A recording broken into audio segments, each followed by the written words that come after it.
하나님 말씀은 베드로전서 4장입니다. 1절부터 19절인데요. 뒷부분 12절부터 제가 봉독해 드리겠습니다. 사랑하는 자들아, 너희를 연단하려고 오는 불시험을 이상한 일 당하는 것 같이 이상히 여기지 말고 오히려 너희가 그리스도의 고난에 참여하는 것으로 즐거워하라. 이는 그의 영광을 나타내실 때 너희로 즐거워하고 기뻐하게 하려 함이라. 너희가 그리스도의 이름으로 치욕을 당하면 복 있는 자로다. 영광의 영 곧 하나님의 영이 너희 위에 계심이라. 너희 중에 누구든지 살인이나 도둑질이나 악행이나 남의 일을 간섭하는 자로 고난을 받지 말려니와 만일 그리스도인으로 고난을 받으면 부끄러워하지 말고 도리어 그 이름으로 하나님께 영광을 돌리라. 하나님의 집에서 심판을 시작할 때가 되었나니 만일 우리에게 먼저 하면 하나님의 복음을 순종하지 아니하는 자들의 그 마지막은 어떠하며 또 의인이 겨우 구원을 받으면 경건하지 아니한 자와 죄인은 어디에 서리요? 그러므로 하나님의 뜻대로 고난을 받는 자들은 또한 선을 행하는 가운데 그 영혼을 미쁘신 창조주께 의탁할지어다. 아멘. 의류의 변천사가 그 시대상을 보여주는 표시 중에 하나라고 합니다. 삼국시대의 옷차림 또는 고려시대, 조선시대 이렇게 다 다르죠.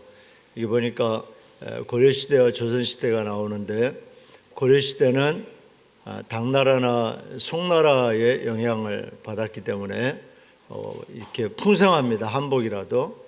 그리고 화려하고 넉넉하죠. 근데 조선시대로 오면은 성리학의 영향을 받아가지고 아주 단정합니다. 소박하고 그리고 아주 실용적인 그런 옷차림이죠. 이렇게 그 시대상을 보여줍니다. 그래서 문화윤리학에서 복식의 변천사, 의류를 이렇게 의상을 어떻게 했는가는 매우 중요하게 다룹니다. 미라 같은 데서 이렇게 옷 같은 게 발견이 같이 되면은 그 복식 연구에 큰 도움이 되고 해서 아주 그 환영을 받는다고 합니다. 성경에서 신앙생활을 옷 입는다는 표현으로 사용합니다. 그래서 옛 옷을 벗고 또 새 옷을 입는다 이렇게도 하고 의로 옷을 입는다, 그리스도로 옷 입는다라고도 표현합니다. 베드로전서 4장의 세계관은 갑옷입니다. 갑옷. 우리 성도가 갑옷을 입어야 한다는 말씀인데 여기서 갑옷은 이제 고난받는 자의 마음가짐, 마음의 태도를 가르쳐 줍니다. 그리스도께서 고난을 참고 견디신 것처럼 우리도 그리스도를 본으로 삼고 정신무장해야 된다. 그리스도는 성도의 삶의 모범이시지 않습니까? 베드로전서 4장에서 고난이라는 단어가 참 많이 나옵니다. 제가 성경 전체를 한번 찾아봤는데 성경이 신구약 66권이죠. 그중에 34권에서 고난이라는 단어를 사용했습니다. 고난이라는 단어를 가장 많이 사용한 성경은 시편입니다.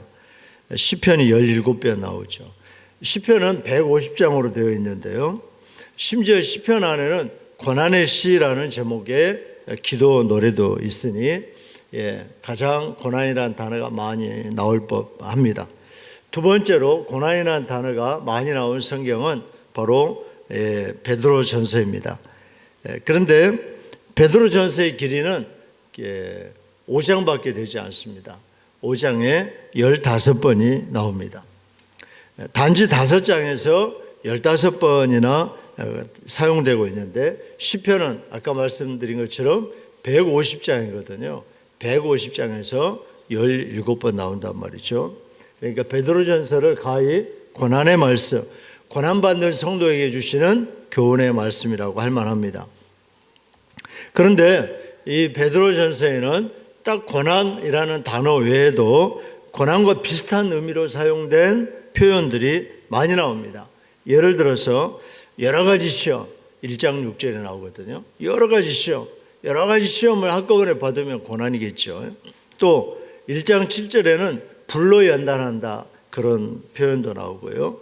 그리고 4장 12절에는 불시험이라는 말도 나옵니다. 불시험. 고난이겠죠, 여러분. 불같은 시험을 받는다면. 그렇다면은 베드로전서는 성경 19약 성경에서 고난에 대해서 물론 시편에 15번 나온다고 17번 나온다고 하지만 시편보다도 훨씬 많은 교훈을 주는 성경이라고 단정을 지을 수가 있겠습니다. 그래서 베드로전서는 한마디로 고난의 가르침 이렇게 말할 수가 있습니다.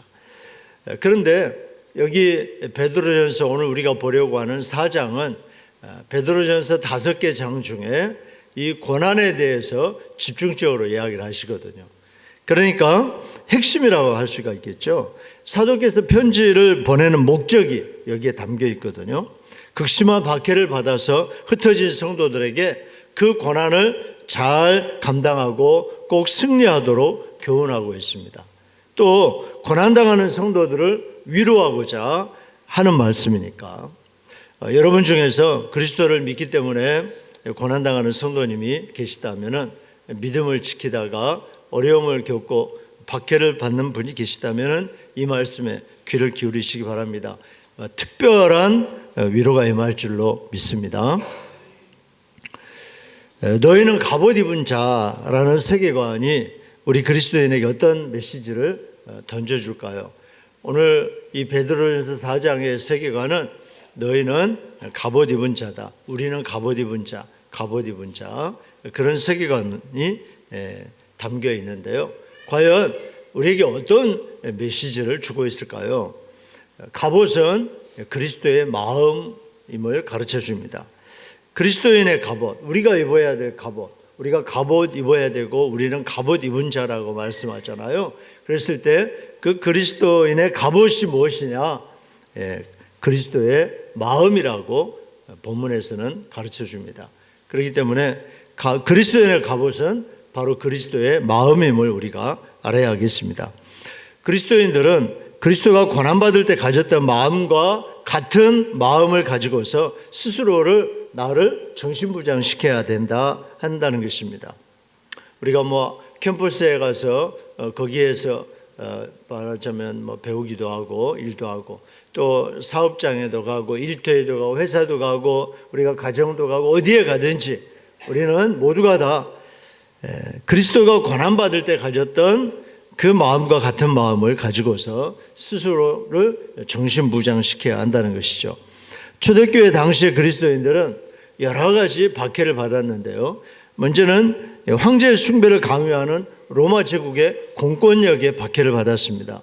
로마 제국, 로마, 여러분 얼마나 그야말로 무시무시합니까? 세계를 지배하는 로마의 공권력 아래 압제를 받았단 말입니다. 두 번째는 각 지방의 뿌리 깊은 토착 신앙들이 그 넓은 로마 제국의 각 속지 식민지 속국 나라들 하여튼 곳곳마다 다 자기들 그 종교가 있잖아요. 신앙이 있잖아요. 토착 종교들이. 그런 토착 종교들이 이 그리스도인들에게 박해를 가했던 것입니다. 그리고 무엇보다도 유대교 종교 전통에 매여서 집요하게 박해를 가하는 자기 동족, 유대인 동족의 그 박해 말이죠. 그런 온갖 고난에 로마 제국이라는 공권력에 의한 박해, 그리고 각 지역마다 있는 그 토착 종교들에 의해서 받는 박해들, 또한 자기 동족인데 유대인으로부터 당하는 그 유대교 종교 전통이 있잖아요. 그래서 박해를 가한단 말입니다. 이 그리스도를 믿는 사람들에게. 그래서 이런 고난에 직면해 있었던 것입니다. 이러한 고난에 처한 그리스도인들은 십자가 고난을 받은 그리스도와 같은 마음으로 정신부장하는 것이 필수적이었습니다. 본문 1절 말씀 같이 한번 읽어보도록 하겠습니다. 시작. 그리스도께서 이미 육체의 고난을 받으셨으니 너희도 같은 마음으로 갑옷을 삼으라.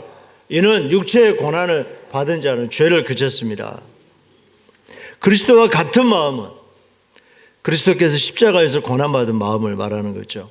그리스도는 십자가 나무에 달려서 욕을 당했습니다. 채찍에 맞으시고 죄가 하나도 없는 분이 흉악한 죄인으로, 그렇죠. 십자가 처형은 누구에게 가해집니까? 가장 극악무도한 흉악한 그런 죄인들이 있잖아요. 그런 치욕을 다 겪으셨습니다. 우리가 죄에 대하여 죽고 의에 대하여 살아서 이제 하나님의 자녀가 되도록 하기 위함이었습니다. 그리스도께서 당한 고난으로 길을 잃고 방황하던 우리는 주님의 그 십자가의 고난으로 말미암아 이제 우리의 영혼의 목자여 감독이신 하나님께로 돌아올 수가 있었습니다. 우리도 그리스도의 이 마음을 품어서 자기를 낮추고 십자가에 죽기까지 복종하신 그리스도의 뒤를 따르면서 하나님의 뜻을 이루어 가야 하겠습니다. 베드로전서 2장 21절에 이렇게 말씀했습니다. 이를 위하여 너희가 부르심을 받았으니 그리스도도 너희를 위하여 고난을 받으사 너희에게 본을 끼쳐 그 자취를 따라오게 하려 하셨느니라. 우리 믿음의 본을 끼치신다고 그랬잖아요. 고난받으신 그리스도의 뒤를 따라가는 것이 그리스도와 같은 마음으로 갑옷을 입는 것입니다. 갑옷을 입는다는 게 무슨 의미인지 여러분에게 설명을 해드렸습니다. 두 번째로, 그러면 이렇게 갑옷을 입은 영적인 유익이 뭘까요? 오늘 베드로전서 4장에는 영적인 유익에 대해서도 말씀해 주시거든요.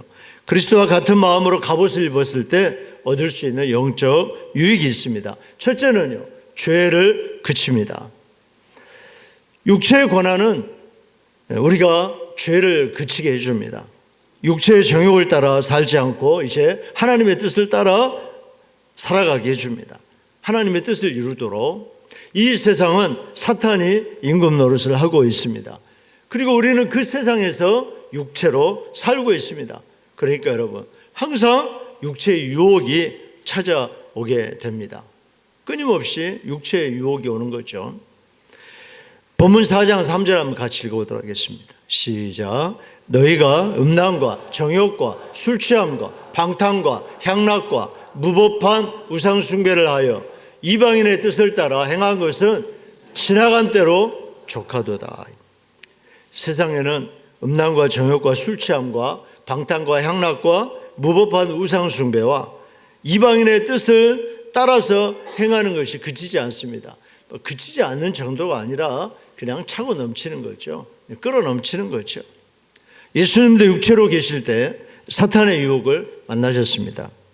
패션 오브 크라이스트라는 영화를 보면서 인상적인 장면은 물론 그리스도가 당하시는 고난도 인상적이었지만 그리스도께서 고난을 받으시는 그 장면마다 군중들 사이에 이상한 모습에 아주 흉측하고 시커먼 그런 존재가 이렇게 기웃거리면서 왔다 갔다 합니다. 여러분도 혹시 기억하시는지 모르겠습니다. 사탄이죠. 사탄이. 하나님의 아들이시지만 사탄이 끊임없이 그리스도를 유혹하고 시험하고 그렇게 했던 것입니다. 그러므로 우리는 예수님보다 더 많은 유혹을 받을 것입니다. 예수님도 그리스도도 그처럼 유혹을 받으셨는데요.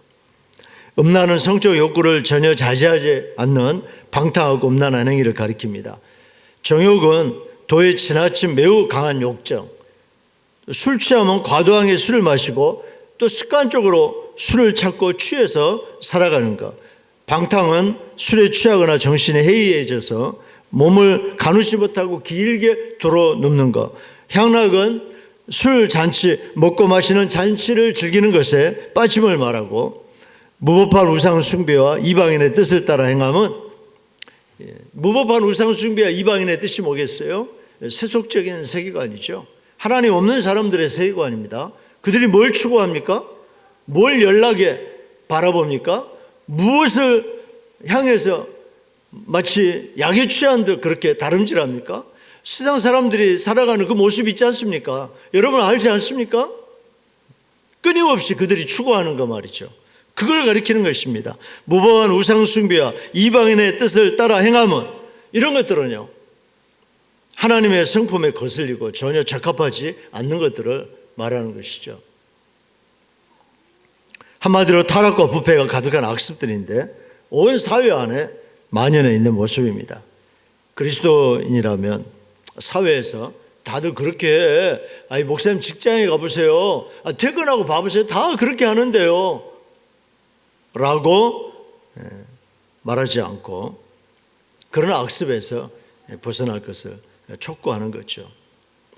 그러나 고난을 받는 성도는 죄를 멀리하고 짓던 죄도 그치게 됩니다. 고난이 성도에게 주는 유익입니다. 고난이 닥쳤는데 여전히 그렇게 방탕하게 그렇게 살겠습니까? 여가를 즐기면서 여전히 그렇게 추구하면서 지금 죽게 생겼는데 그러겠습니까? 그러면 죽어버리고 말겠죠. 그러다가 고난이 닥치면 죄를 그친다는 의미를 이해하십니까? 고난이 성도에게 주는 유익입니다. 과거 죄악된 삶을 청산하고 영생하는 삶을 따라가며 살아야 하겠죠. 그렇습니다, 여러분. 갑옷을 입은 영적인 유익, 첫째는 죄를 그치는 것입니다. 두 번째는 성령 임재입니다. 우리는 사탄과 죄의 유혹에서 온전히 승리하기 어렵습니다. 누구라도 그렇습니다. 우리의 육체는 연약하기 때문입니다. 그러나 우리가 그리스도인으로서 사탄과 세상과 죄를 이길 수 있는 강력한 힘이 있습니다. 성령님입니다. 강력입니다. 4장 14절 말씀을 같이 읽어보도록 하겠습니다. 시작. 너희가 그리스도의 이름으로 치욕을 당하면 복 있는 자로다. 영광의 영 곧 하나님의 영이 너희 위에 계심이라. 아멘. 놀라운 은혜요 위로하심입니다. 저는 베드로전서 4장을 묵상하면서 이 성령님이 고난받는 형제에게 그리스도 때문에 박해받고 있는 자매에게 그 위에 함께 하신다는 이 말씀이 정말로 마음이 뜨거웠습니다. 고난을 받아보고 박해를 받아보신 분은 이 시간에도 여러분 저와 같은 심정일 것입니다. 우리가 고난받을 때 우리가 함께 하시는 분이 계십니다. 성령님이십니다. 성령님께서 고난받는 그리스도인과 함께 하십니다. 그리스도 이름 때문에 치욕을 당하는 그리스도인 위에 성령님이 함께 하신다고 말씀하고 있습니다. 성령님이 우리의 눈물을 닦아주시고 성령님께서 우리의 한숨을 위로하시며 성령님이 우리의 치욕스러운 부끄러움을 다 덮어주십니다. 다 덮어주십니다. 성령님이, 영광의 영 성령님이 그리스도 때문에 치욕을 받고 있는 그리스도인 위에 계심을 여러분 믿으시기 바랍니다. 믿음을 지키려다가 고난받고 슬프고 치욕스러운 경우에도 우리가 당당하게 대처할 수 있는 것, 나와 함께 하시는 성령님이 힘을 주시기 때문입니다. 성령님이 나의 영혼 위에 계심을 내가 알기에 고난 속에서도 기죽지 않고 손해보는 그런 삶 속에서도 내가 뒤로 물러가지 않고 힘낼 수 있음을 믿으시면 아멘 하시기 바랍니다. 그걸 겪어보신 분은 여러분 이 시간에도 마음이 뜨거우실 것입니다. 그리스도를 본받아 고난을 참고 견딤으로 영적인 유익을 누려야 하겠습니다. 갑옷을 입는다는 게 무슨 의미인지, 또 갑옷을 입는 성도에게 주시는 유익이 무엇인지를 말씀을 드렸습니다. 마지막으로 갑옷 입은 자세에 대해서, 갑옷 입은 자의 자세, 우리는 이제 그리스도의 마음으로 이 고난에 대해서 갑옷을 입고 살아가는데 어떻게 살아야 될까? 그 자세, 첫 번째는 고난도 즐거워하자입니다. 한번 따라서 하겠습니다. 고난도 즐거워하자. 아멘. 고난을 이상히 여기지 말아야 합니다. 고난은 그리스도인에게 이상한 일이 아니라 당연한 일입니다. 그러므로 고난받을 때 이상한 일 당하는 것처럼 이상하게 여기지 말라고 말씀하시지 않습니까? 고난은 우리가 그리스도의 고난에 참여하는 일이기에 오히려 즐거워할 수 있습니다. 그리스도가 영광 받으실 때 우리 역시 그 영광에 참여하며 즐거워하며 기뻐하게 될 것입니다. 마지막 말이죠. 갑옷 입은 자의 첫 번째 자세, 우리가 갑옷을 입고 어떻게 살아가야 될까? 고난도 즐거워하자입니다. 12, 13절 한번 같이 읽어보겠습니다. 시작. 사랑하는 자들아, 너희를 연단하려고 하는 불시험을 이상한 일을 당하는 것 같이 이상하게 여기지 말고 오히려 너희가 그리스도의 고난에 참여한 것으로 즐거워하라. 이는 그의 영광을 나타내실 때 너희로 즐거워하고 기뻐하게 하려 함이라. 여기 불시험이라는 말이 나오는데 이것은 철 금속을 재련하고 단련하는, 연단할 때 쓰는 그런 용어입니다. 당시 박해의 한 수단으로 화형이 있었습니다. 많았어요. 있는 게 아니라 화형이 제일 많았어요. 그냥 태워버리는 거죠. 그리스도인으로서 잡히면은 그냥 태웠습니다. 미친 듯한 그런 황제들은 기둥에다가 그리스도인을 묶어놓고 밤에 태웠다고 하지 않습니까? 역사의 기록에 의하면. 그냥 횃불로 쓴 것입니다. 불시험이죠, 여러분. 이 표현은 땅에서 그리스도인이 당하는 각종 시험이나 고난을 적절하게 영적으로 비유했다고 봅니다. 그리스도인이 신앙을 지키고 그리스도를 부인하지 않기 위해 이런 고난을 겪는 것은 너무나도 당연했습니다. 이상한 일 아닙니다, 여러분. 오늘도 마찬가지 아니겠습니까? 잠시 잠깐뿐인 세상에서 내가 차라리 승진을 포기하고, 내가 차라리 더 많은, 말하자면 연봉을 포기하고, 내가 더 좋은 어떤 여건들, 육체적인 즐거움을 내가 포기하고 말이죠. 다 고난받는 거지 않습니까? 고난이지 않습니까, 여러분? 지금 누가 불러 태워서 꼬시르겠습니까?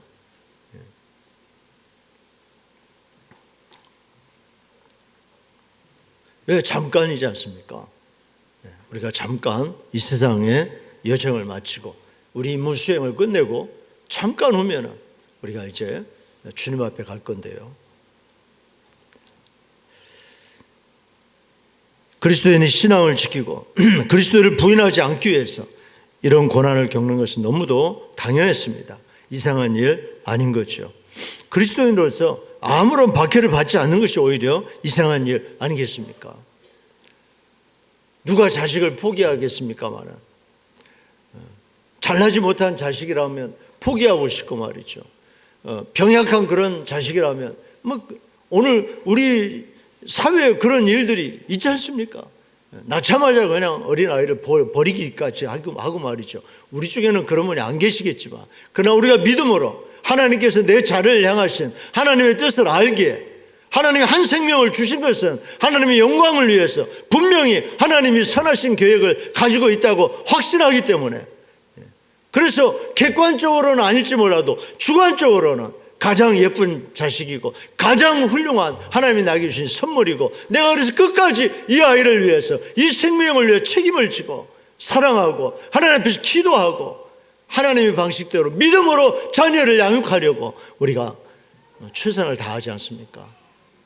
그러다 보면 하나님 앞에 눈물을 흘리고 하나님 앞에서 가슴을 치고, 그리고 하나님의 뜻을 구하면서 우리가 자녀들을 돌보지 않습니까? 그리스도인으로서 아무런 박해를 받지 않는다는 것은 오히려 이상한 일 아닙니까? 세상 사람들, 우리가 자기들처럼 음란과 정욕과 술 취함과 방탕과 향락과 무범한 우상 숭배, 그리고 무엇보다 불신 세계관대로, 불신 세계관들이죠. 자기들이 추구하는 대로, 자기들이 좋아하는 대로, 자기들이 바라는 대로, 그 세계관대로 우리가 살지 않는 것을 이상하게 생각한단 말입니다. 손가락질을 한단 말입니다. 별종이라고, 천연기념물이라고 왕따를 시키기도 하고. 근데 실은 당연하죠. 왜? 전혀 세계관이 다른 거죠, 여러분. 하나님께서는 고난을 통해 우리를 연단하십니다. 우리는요, 모세를 기억할 때 모세가 막 홍해를 갈라버리고 만나와 메추라기가 내리게 하고 말이죠. 이런 역사를 이루어낸 모세, 그 불꽃 같은 장면만 우리가 늘 기억합니다마는, 그러나 여러분, 모세가 이처럼 쓰임받기 위해서는 40년 동안이나 광야에서 어떻게 연단받았는지를 여러분 아시지 않습니까? 기억해 보시기 바랍니다. 4년도 아니고 40년 동안이요. 40년 동안 광야에서, 왕궁에 살던 모세가 광야에 가가지고요, 80세 노인이 다 될 때까지 말이죠, 황무한 곳에서 아무것도 없는 빈 그 광야에서 말이죠, 양치기를 하면서 취미 생활을 했겠습니까? 뭐 여가 생활을 즐겼겠습니까? 무엇을 했겠습니까? 거기에서 양을 돌보면서 그렇게 40년을 살았을 때 하나님께서는 모세를 이스라엘 백성을 돌보는, 인도하는 목자로 그를 들어 쓰십니다. 그리스도인의 고난은 손해보는 장사가 절대 아님을 알아야 합니다. 그 고난은 우리를 연단하여서 더 순금이 되게 하시고 최고품이, 명품이 말이죠, 걸작품이 되게 하십니다. 안토니오 스트라디바리우스는 이탈리아의 바이올린 제작자, 말하자면 장인입니다. 장인. 이분을 찾아봤더니 17세기 중반에 돼가지고 18세기 중반까지 거의 100년을 사셨더라고요. 그런데 지금으로부터 한 300년 전이죠. 300년 전 그가 제작한 바이올린 작품들은 명품으로 인정을 받습니다. 지금도 300년 전에 만든 바이올린이 지금도 한 50개 정도가 현재 전 세계 아주 초특급 연주자들에 의해서 사용되고 있습니다. 그런데 아시죠? 어떤 악기는요, 악기 바이올린 하나가 50억 내지 100억 가더라고요. 한 개가 말이죠. 그의 바이올린은 세월이 흘러도 변함없이 아름다운 소리를 내는 것으로 유명합니다. 어떻게 가능한지 그 비법을 알아내기 위해서 연구가 지금도 진행된다고 하는데요. 악기 장인의 탁월한 그 악기 만드는 솜씨에도 이유가 있겠지만 더 중요한 것은 재료라고 합니다. 재료, 목재 재료. 그는 악기를 만들 때 매우 차고 매서운 겨울 바람을 견디느라고 오랫동안 아주 조금밖에 자라지 못하는 그런 옹골짓 나무들만을 사용했으리라고 과학자들은 추측을 합니다. 혹독한 겨울바람에 자라기도 힘든 그런 한파의 나무는 고통이었겠지만 그것을 견디느라고 자라난 나무는 명품 악기를 만드는 재료가 되었던 것입니다. 아주 단단한 옹골찬 그런 목재 재질을 갖춘 그야말로 천상의 소리를 낼 수 있는 그런 나무가 되었던 거죠. 하나님께서는 자신이 사랑하는 사람을 고통 가운데 두셔서 그의 마음을 연단하십니다. 고통 중에 있게 하시는 거죠.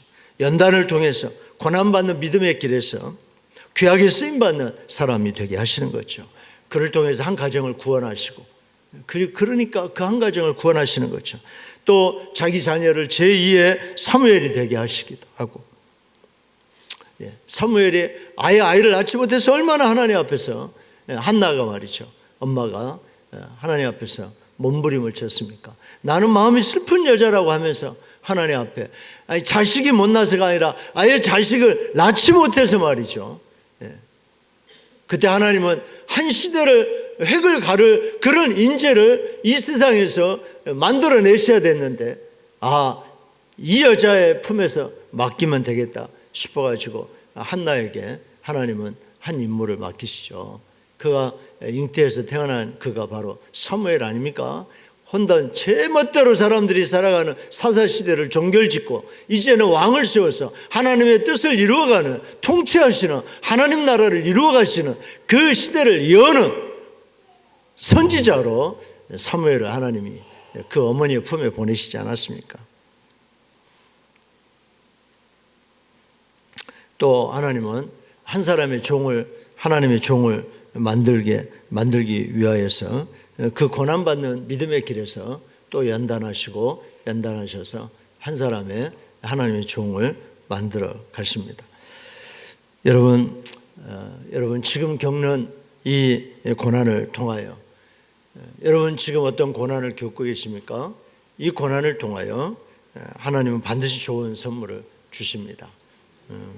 죄만 짓지 않고, 죄 지어가지고 받는 고난은 의미가 없어요.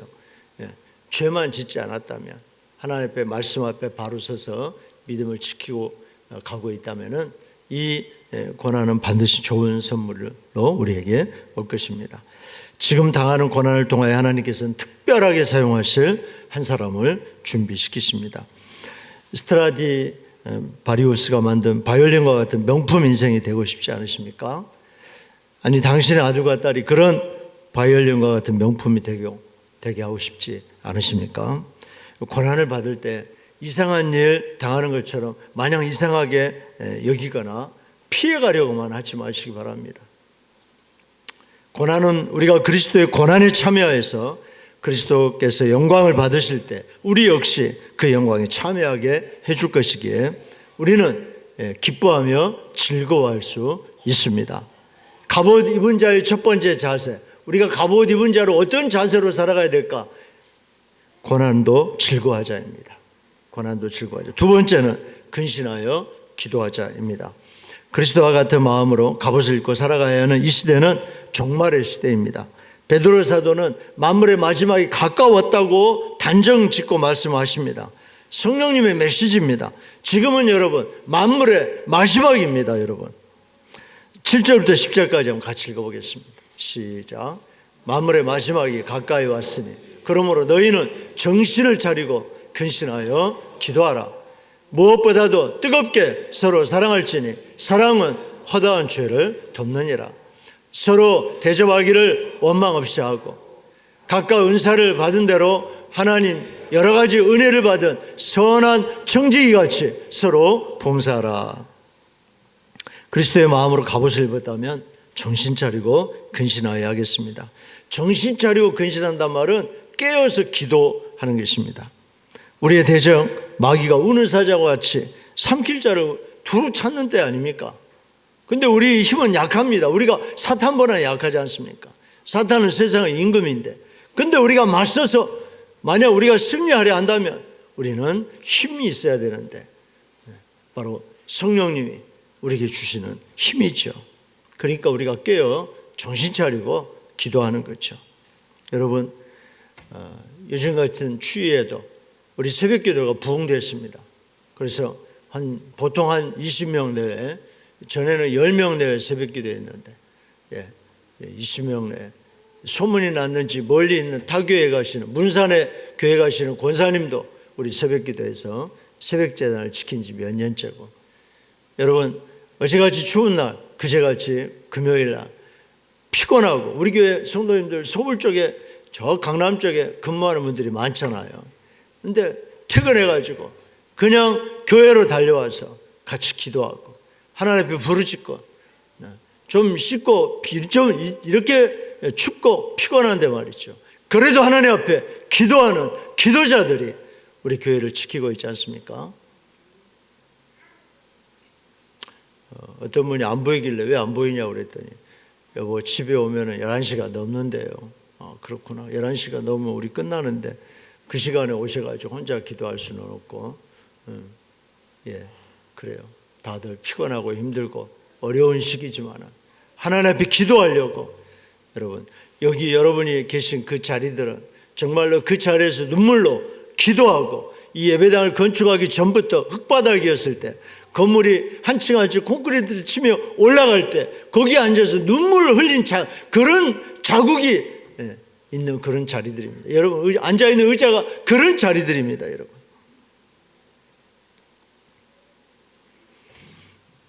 우리는 정신 차리고 근신해서 하나님 앞에 깨어서 기도해야 되겠습니다.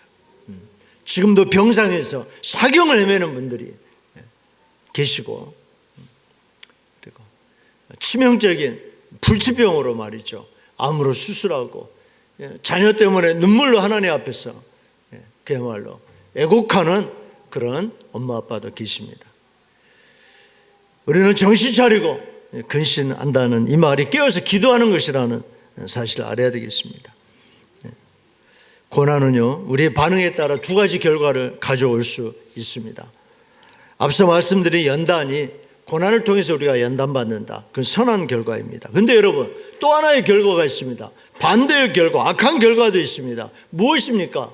고난을 통해서 패역하는 것입니다. 여러분 우리가 옛날에 쌀을 열심히 이렇게 치대면서 쌀을 했습니다. 그래서 밥을 했습니다. 흔들어서 열심히 키질을 해야 됩니다. 그러면 알갱이들은 밑으로 오목한 대로 다 쌀알들이, 요즘은 뭐 그냥 쌀 사다가 물만 붓고 씻지도 않고 밥도 해도 되지만 옛날 그렇게.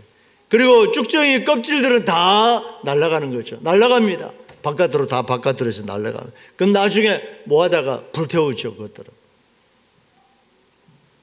고난이 우리에게 연단을 통해서 우리를 순금과 같이 되게 하는 선한 결과도 있지만 반대의 결과도 있다고 그랬어요. 여러분 패역입니다.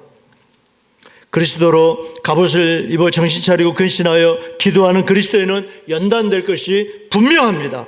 그러나 여러분, 종말의 때에 잠들어 있다가 두려워 떤다면, 세상에 불신자들이 하나님 모르는 사람들의 세계관에 휩쓸려서 떠내려간다면, 그건 여러분 두려운 결과를 가져올 것입니다.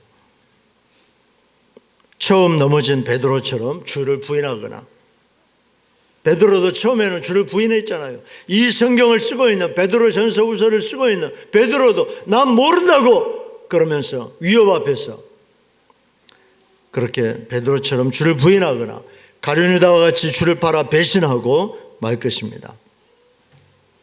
고난의 종말 시기에 두 가지 결말이 가능함을 성경은 말씀하십니다. 연단도 있고 폐역도 있습니다. 여러분, 연단을 잘 감당한 그리스도인은 그리스도와 함께 영광 가운데, 폐역의 길로 다름질한 사람은 그리스도에게서 멀리 떨어져서 슬피 울며 이를 갈 것입니다. 우리는 근신하여 기도하는 그리스도인이 되어야 하겠는데, 여기에 따르는 삶의 지침들이 몇 가지 있습니다. 종말에 근신하여 기도하는 그리스도인이 따르는 삶의 지침들이, 첫째는 뜨겁게 서로 사랑하는 것입니다. 허다한 죄도 덮어버립니다. 그리스도의 피가 우리 죄를 다 덮어버렸습니다. 하나님께서는 그리스도의 피로 덮어버린 우리의 죄를 굳이 보려 하지 아니하십니다. 동이 서에서 먼 것처럼 이제 하나님은 우리의 죄를 잊어버리셨습니다. 전능하신 하나님이 어떻게 잊어버리실 수가 있단 말입니까? 그런데도 잊어버리신 것입니다. 그리스도의 피가 덮었기 때문입니다. 할렐루야. 우리도 형제 자매의 죄나 허물을 사랑으로 덮어버리고 굳이 끄집어내려 하지 말아야 합니다. 형제끼리도 살다 보면 친형제지간에도 난리잖아요. 싸우고, 부부끼리도 살다 보면, 성도들끼리도 신앙생활을 하다 보면 이런저런 일들이 많습니다. 덮어버리고 잊어버리는 거죠. 덮어버리고 다시 끄집어내지 않는 거죠. 이게 진정한 사랑인 것입니다. 두 번째는 대접하기를 원망 없이 해야 합니다. 불평하지 말아야 합니다. 나는 2번 자판기에서 커피 내가 샀는데 왜 너는 한 번밖에 안 사냐고. 그렇게 하지 말고 오히려 내가 한 번 더 사고 내가 기쁨으로 즐거이 대접해야 합니다. 세 번째는 은사대로 선한 청지기 같이 봉사해야 됩니다. 누구든 은사는 있습니다. 은혜로 내가 맡았으니 받은 이 은혜를 이제 흘려보내야 하겠습니다. 우리 은샘교회가 은혜가 샘솟는 게 축복을 흘려보내는, 나누는 교회지 않습니까? 이 선한 청지기입니다. 원래 내 것 아니었어요. 여러분 것이었습니까? 하나님 한번 물어보십시오. 내 것 되는지요? 하루아침에 아무것도 남지 않는데 자기 것이냐 그냥 움켜쥐고 앉아서. 원래 내 것 아니었다고요. 선한 청지기 나에게 맡겨주신 거니까 내가 또 주인의 뜻대로 베풀어야 합니다. 그러면 주인에게서는 더 많은 것으로 내게 맡기실 것입니다. 막 베풀 때, 막 나눌 때 자녀선 1000대까지 간다고 했지 않습니까? 1000대까지 하나님이 복을 주시. 내가 얼마나 모아가지고 내가 3, 4대 1000대까지 내 자식들에게 복을 이어받게 하겠습니까? 내가 그렇게 할 수 없지만 하나님이 하시면 하시는 것입니다. 3대, 4대, 1000대까지 말이죠. 은사를 받은 대로 선한 청지기 같이 봉사해야 되죠. 그리고 말하려면 하나님 말씀같이 말하고, 봉사할 때는 하나님 주시는 힘으로 하는 것 같이 해야 됩니다. 하나님이 이렇게 힘 주셔서 제가 합니다. 이렇게 하는 것이 종말에 근신하여 기도하는 그리스도인이 따르는 삶의 지침들입니다. 뜨겁게 서로 사랑하여 허다한 죄도 덮어버리고, 대접할 때는 원망 없이 하고, 은사대로 선한 청지기같이 봉사하고, 말하려면 하나님 말씀같이 말하고, 봉사는 하나님이 주시는 힘으로 하는 것 같이 해야 됩니다. 이렇게 종말에 깨어 기도하며 살아갈 때 하나님이 영광을 받으시고 우리 또한 그리스도의 그 영광의 즐거움에 참여하게 될 것입니다. 합심해서 한번 기도하겠습니다. 그리스도께서 고난받을 때 가졌던 마음으로 우리도 정신부장하기 원합니다. 이 갑옷 입은 자는 그리스도의 그 마음으로 정신부장하는 거라고 했습니다. 그래서 고난을 이상한 일 다 하는 것 같이 이상하게 여기지 말고 즐거워하게 하옵소서. 그리스도가 영광 받으실 때 우리도 영광에 참여할 줄 알아 기뻐하게 하옵소서. 근신하여 깨 기도하게 하옵소서. 우리가 고난받을 때 무엇보다도 성령님이 함께 해 주심을 확신합니다. 성령님이 함께 해 주심을, 나의 슬픔 가운데, 나의 한숨 가운데, 나의 눈물 가운데, 나의 고통 가운데 성령님이 함께 하심을 믿습니다. 확신하며 승리하게 하옵소서. 우리 두 손 들고 주여 삼창하며 부르짖어 기도하겠습니다. 주여, 주여, 주여. 할렐루야. 하나님 아버지 간절히 기도합니다. 참으로 고난당할 때 참으로 하나님 아버지여, 내가 이상한 일 당하는 것 같이 이상하게 여기지 않게 하옵소서. 고난받을 때 하나님 아버지여 즐거워하게 하옵소서. 하나님 아버지 근신하여 깨어있게 하여 주옵소서. 그리스도께서 고난받을 때 가지셨던 그 마음 나도 마음에 품고 살게 하여 주옵소서. 그리스도의 마음으로 정신 무장하기를 원하오니 주여, 주여 성령께서 함께 하실 줄로 믿습니다. 확신합니다.